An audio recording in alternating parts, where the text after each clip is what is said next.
Every night, millions of people heard Elias Vale sing.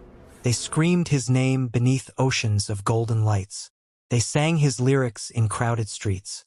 They called him the voice of a generation. But every night, after the final applause faded and the stadium doors closed, Elias returned to a room so quiet that he could hear the clock ticking. Millions of people knew his voice. Almost no one knew him. Then, on a rainy night when Elias had almost stopped believing that music could surprise him, a message appeared on his private music account. There was no name, no photograph, no introduction, only 4 lines of lyrics.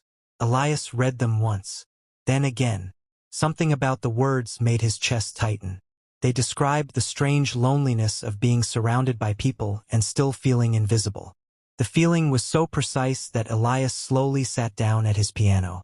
He played a few notes. Then he answered, "Who wrote this?" The reply came several minutes later. "Someone who does not want to be famous." Elias smiled. For the first time that day, it was a real smile. He wrote back, "Then why send it to me?" The answer appeared almost immediately. "Because you sound like someone who understands." That was how it began. The anonymous songwriter called himself Noah. Elias never learned whether that was his real name. And most importantly, they would never meet. Elias thought the last rule was ridiculous. Noah disagreed. He believed that some things were beautiful only because they were allowed to remain untouched. Fame had a way of changing people, so they would keep their friendship where it belonged, inside the music. At first, they exchanged nothing more than melodies and lyrics. Then the messages became longer. Elias sent recordings at midnight. Noah replied before sunrise. They argued about verses. They laughed over terrible melodies. They challenged each other. And slowly, without realizing it, they began telling each other things they had never told anyone else.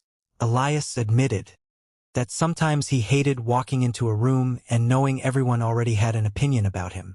Noah confessed that he had spent years hiding his songs because he believed nobody would care about the person who wrote them. Elias told him that talent did not need permission. Noah told Elias that being famous did not mean he had to stop being human. Their first song together was supposed to be a small experiment. Instead, it became a worldwide sensation. People cried when they heard it. Couples played it at weddings. Strangers sent messages about how the song had helped them through difficult days. Elias received awards. The song climbed every chart. But when reporters asked where the lyrics came from, Elias gave the same answer.